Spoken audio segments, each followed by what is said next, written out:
Hello ladies and gentlemen, I am the Grand Cat, and today we are going to be taking a look at Mr. Dr. Eggman. It's not only Dr. Eggman, it's not Mr. Eggman, it is Mr. Dr. Eggman, and you will address him by his full title. He is from New York City, and he rules New York City along with 4 other variants of Mr. Dr. Eggman himself.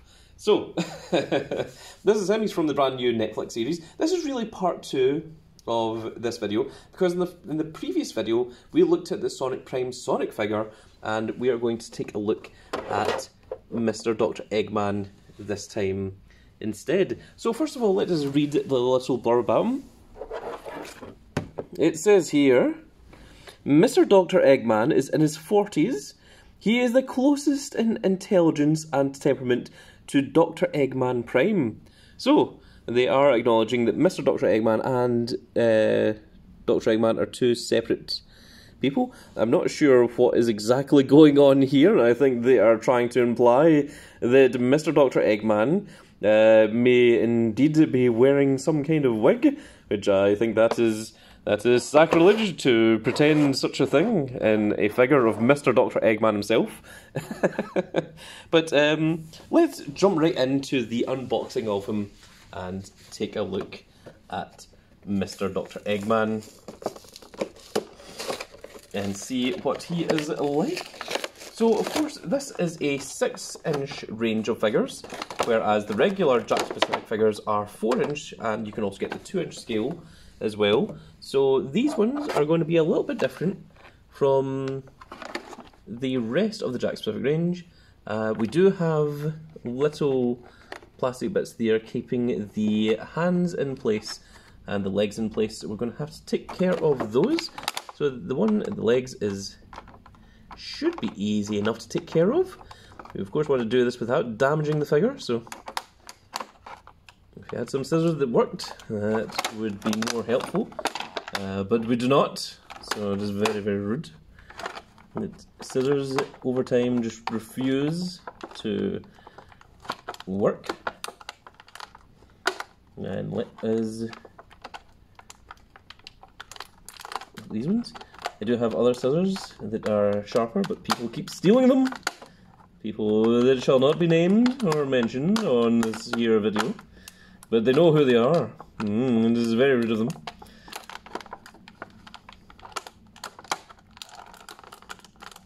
And there we are. That should almost be done there.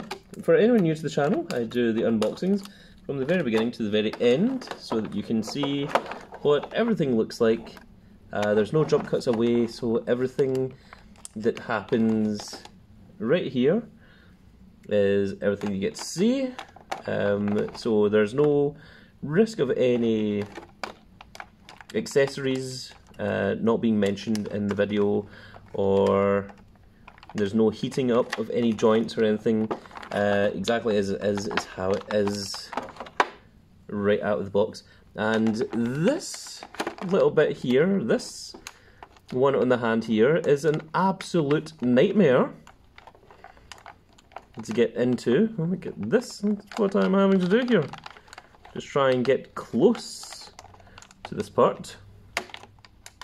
My goodness. Whose idea was it to put one here? This is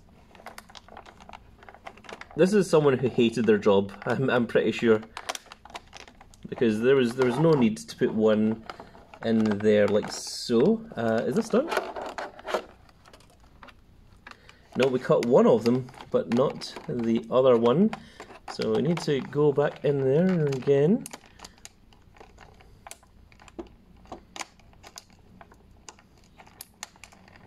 This was obviously done by someone that was like, how do I make this the most infuriating for anyone doing unboxing videos?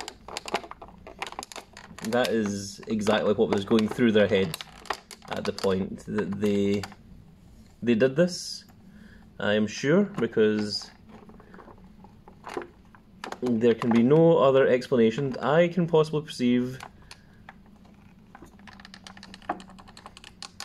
Oh my goodness, this is actually ridiculous. Does anyone remember the Crystal Maze? I feel like this is what this is like. This is like a Crystal Maze puzzle, in that you have, you know, like 2 minutes or 3 minutes or whatever, and if you get it within the time, then you get the crystal, and then you have to get out of there, otherwise you get the automatic lock-in. And, well, if this was me, I don't know if I would be winning.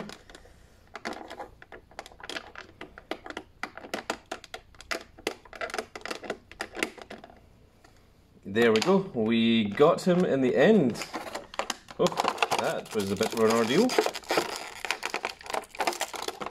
And now to release Mr. Dr. Eggman. This leg is also stuck in here by the plastic. I need to get that out of there. There we go, and there we are. Mr. Dr. Eggman has indeed been removed. Let's get rid of these other little pesky bits and move that off to the side. And to everyone that fast forwards through the unboxing part of the video, welcome back. I know you exist out there, I checked the analytics. So, there we are, there is Mr. Dr. Eggman.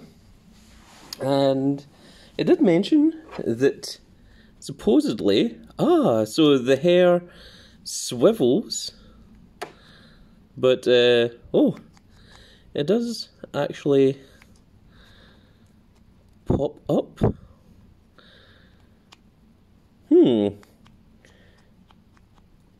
That is a weird thing. Oh, it's the star. Oh, you press the little star on his chest and the hair pops up. That is a weird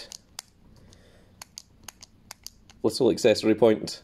So let's look at his articulation. So, of course, the arms go up. They don't go the full way around because these shoulder blades are in the way.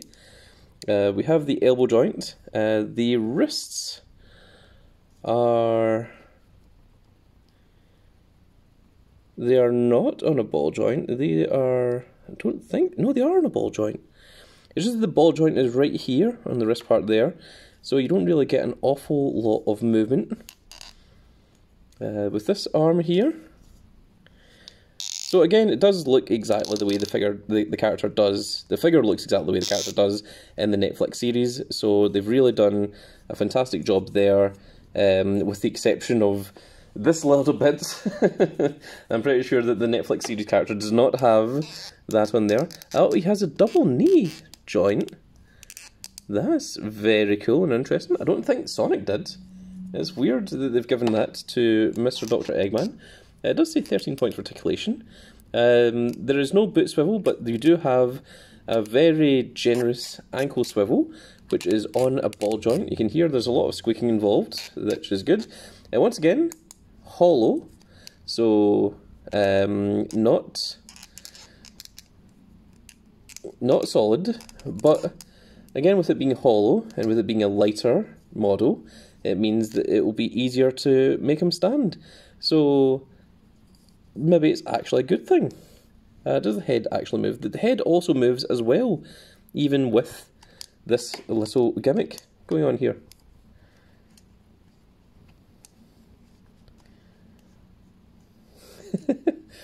It is rather crazy.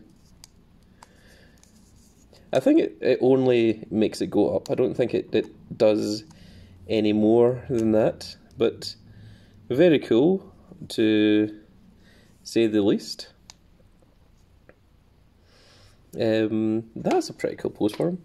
So let's try something like that. And yeah, he stands very easily, as does Sonic. I think it's because it is a lighter model, because it is not full plastic, it is hollow, and it does make it easier to stand, which is pretty cool to see. So, let's take a little look and a little comparison to some of the other figures So let's take a look at Sonic from the Netflix series first of all. So this is the part that's weird because Sonic is significantly larger than what he should be. Because Sonic should really be just a little bit shorter, and it looks like they've almost made him, like, they've went, this is 6-inch scale, so Sonic has to be 6 inch and Mr. Dr. Eggman has to be 6 inches. That's almost what it feels like has happened here. But this Mr. Dr. Eggman is actually going to pair really nicely with the rest of your range of figures, because if we put the 4-inch Amy next to Dr. Eggman, you'll see that that is the scale that they really should be. And let's throw in a few other ones. There is Cream, which is smaller size as well, and put in Cheese, the 2-inch Chow, and of course Big the Cat as well in there. You can see that Mr. Dr. Eggman really fits well into that scale, because that is the height that a human should be in comparison to the characters, the animal creatures of Mobius, which I don't think even is Mobius anymore, but Mobius was the original place that the Sonic characters were supposed to live. I think they are now just sort of integrated with Earth. In fact, actually, shout out to anyone that remembers Mobius. And you know what, we can actually do a little comparison with some other figures. So here is the Ultimate Edition Seth Rollins. Should you want to compare Seth Rollins with your Mr. Dr. Eggman, I don't know why you would, but there you can. That's a weird and strange crossover. It's just what I had laying around. And there is Moon from Sun and Moon of the Five Nights at Freddy's figures, if you wanted to do some weird crossover with that. I'm not sure why you would, but if that is your thing, that's your jam, then by all means feel free. So now we're going to bring it in the rotation gimmick. I'm going to just show you the full rotation of Mr. Dr. Eggman, the one who, along with the other Dr. Eggmen, managed to conquer New York City. And that is going to be it for this little video, folks. I really hope that you all enjoyed. If you did enjoy, please give me a like, share and subscribe. And if you are subscribed, make sure you click that notification icon so you can see when more of these glorious little videos go out. And do leave a comment section in the comment section below. Let me know what you think of the Sonic Prime figures. Let me know what you think of Mr. Dr. Eggman and the Sonic Prime figure as well. I do love hearing your comments and seeing what you guys think of them. Is it something that you would buy? Is it something that you're giving a miss? What do you think about them being a 6-inch scale as opposed to a 4-inch scale? Does that put you off? Does it not bother you in the slightest? How do you guys feel about that? Because that is something that I am also very interested in. I said before with Sonic figure, I'm not sure if I'm going to go beyond collecting Series 1, but we shall see. Because it is me, because this is Grand Cad, I'll probably end up collecting the entire line, because I know what I am like, but this is very interesting, to say the least. That is going to be it for this little video, folks. I really hope you all enjoyed, and we shall see you all in the next video. Goodbye, everybody.